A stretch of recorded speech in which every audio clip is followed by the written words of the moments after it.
Oke, assalamualaikum warahmatullahi wabarakatuh. Kembali lagi bersama saya Hifni Afani di dalam tugas UAS yang berbentuk video, dan dimana kali ini saya akan bahas tentang eksponen dan akar kuadrat.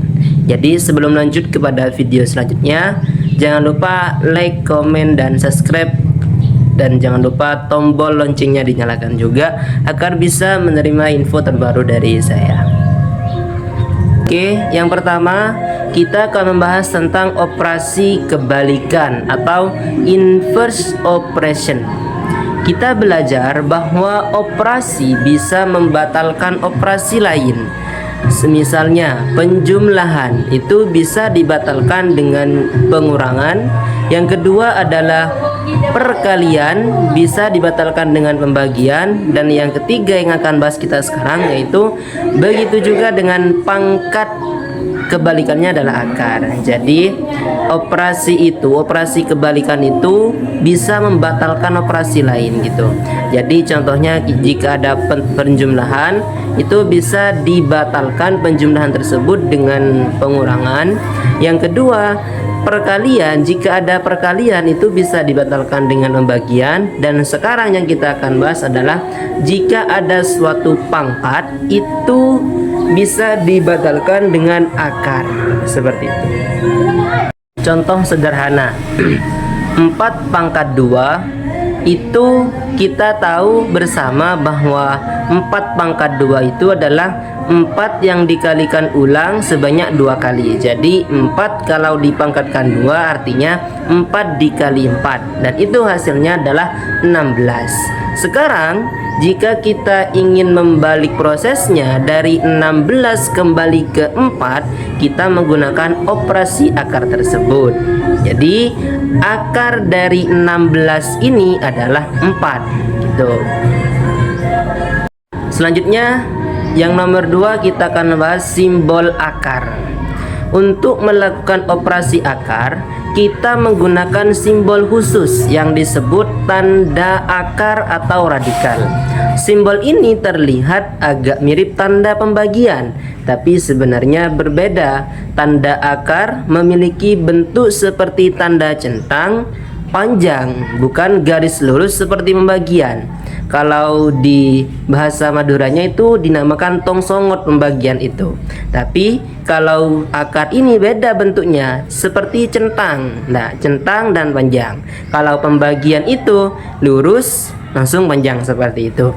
Angka yang ingin kita cari akarnya diletakkan di bawah tanda akar. Misalnya akar 16, berarti kita ingin mencari bilangan apa yang jika dikalikan dengan dirinya sendiri 2 kali menghasilkan 16, seperti itu. Dan contoh akarnya seperti ini ya, contoh akarnya seperti ini, contoh simbol akarnya ini dia ya. Selanjutnya cara kerja operasi akar. Dalam kasus akar 16, kita mencari bilangan apa yang dikalikan 2 kali hasilnya 16. Kita tahu bahwa 4 kali 4 itu sama dengan 16. Jadi akar kuadrat dari 16 adalah 4. Artinya operasi akar adalah kebalikan dari operasi eksponen atau pangkat. Nah, dimana tadi kan disebutkan bahwa 4 kuadrat itu kan sama dengan 4 kali 4 sama dengan 16. Nah, sebaliknya kita memulai dari angka 16 ingin menjadi 4 itu diakarkan. Jadi kalau pangkatnya kuadrat cuman pangkat 2 itu langsung akar dari 16, berarti berapa dikali berapa dengan orang yang sama itu menghasilkan 16, yaitu hasilnya 4. Jadi akar 16 ini adalah 4. Operasi akar ini sudah terbukti bahwa kebalikan dari operasi eksponen atau kuadrat. Eksponen bertanya, apa hasil dari 4 kali 4 itu? Jawabannya 16. Akar juga bertanya, bilangan apa yang dikalikan dengan dirinya 2 kali menghasilkan 16? Jawabannya 4. Jadi sekarang mari kita ubah sedikit. Kita tulis pangkat 4 dari 16. Artinya kita mencari bilangan yang dikalikan 4 kali, hasilnya 16. Ternyata jawabannya 2, karena 2 dikali 2 dikali 2 dikali 2 sebanyak 4 kali 2-nya ini hasilnya adalah 16. Jadi bilangan yang dikalikan 4 kali hasilnya 16 itu 2. Jadi akar 4 dari 16 ini adalah 2. Karena 2 jika diulang sebanyak 4 kali ini adalah 16. Adalah akar yang tidak sempurna. Kadang akar tidak menghasilkan bilangan bulat. Contohnya akar pangkat 3 dari 16. Berarti kita mencari bilangan yang dikalikan 3 kali, hasilnya 16. Tidak ada bilangan bulat yang tepat untuk itu. Hasilnya adalah angka desimal yang panjang dan sulit dihitung tanpa kalkulator. Jika kita gunakan kalkulator, hasil akar pangkat 3 dari 16 adalah 2,519842 dan seterusnya tanpa henti, ya. Dan itu akan berulang. Untuk memeriksa kebenarannya, kita bisa mengalihkan 2,52 3 kali. Jadi 2,52 itu sama dengan 16,0032 dan seterusnya juga, ya. Jadi hampir tepat 16. Perbedaan kecil terjadi karena pembulatan angka desimal. Selanjutnya akar kuadrat dan akar kubik. Di matematika, akar pangkat 2 dan pangkat 3 paling sering digunakan. Akar pangkat 2 disebut akar kuadrat dan sedangkan akar pangkat 3 ini disebut akar kubik.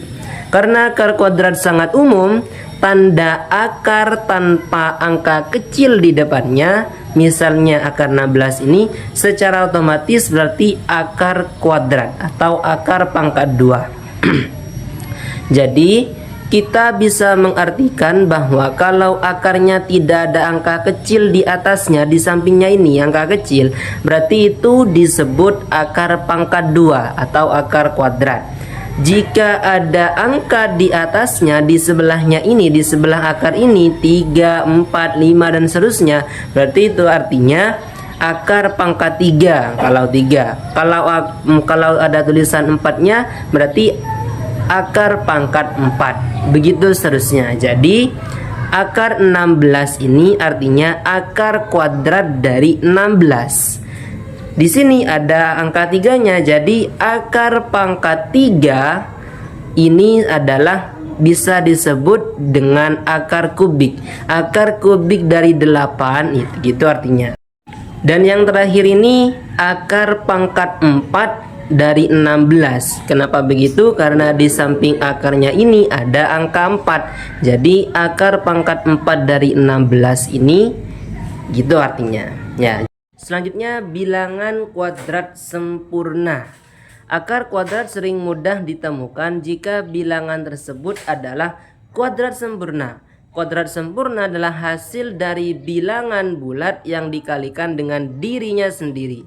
Contoh di sini 3 pangkat 2 hasilnya adalah 4. Ya, 3 pangkat 2 hasilnya adalah 9. 4 pangkat 2 hasilnya 16. 5 pangkat 2 25. 6 pangkat 2 36. Jadi kebalikannya, untuk mengubah kuadrat ini atau eksponen ini, kita bisa menggunakan akar. Akar 4 itu berarti akar pangkat 2 atau akar kuadrat dari 4. Berarti diulang sebanyak 2 kali perkaliannya dengan orang yang sama menghasilkan 4 ini. Jadi hasilnya adalah 2. Terus akar 9 3, akar 16 4, akar 25 5 dan akar 36 6. Ini diambil dari kuadrat sempurna. Jadi 2 pangkat 2 itu 4, jadi akar 4-nya adalah 2. Itu kebalikannya itulah. 3 pangkat 2 9, kalau akar 9 adalah 3 dan seterusnya. Ya. Kuadrat sempurna ini mudah ditemukan hanya dengan menghafal tabel perkalian. Kesimpulannya, sekarang kalian semua tahu, kita semua tahu bahwa eksponen dan akar adalah operasi kebalikan satu sama lain. Ya, akar kuadrat dan akar kubik adalah akar yang paling umum, yang paling ditemukan, yang paling sering muncul di matematika. Beberapa akar sulit dihitung tanpa kalkulator, tapi akar dari bilangan kuadrat sempurna mudah ditemukan dan penting untuk dipahami terlebih dahulu. Seperti itu video dari saya. Kurang lebihnya mohon maaf. Wassalamualaikum warahmatullahi wabarakatuh.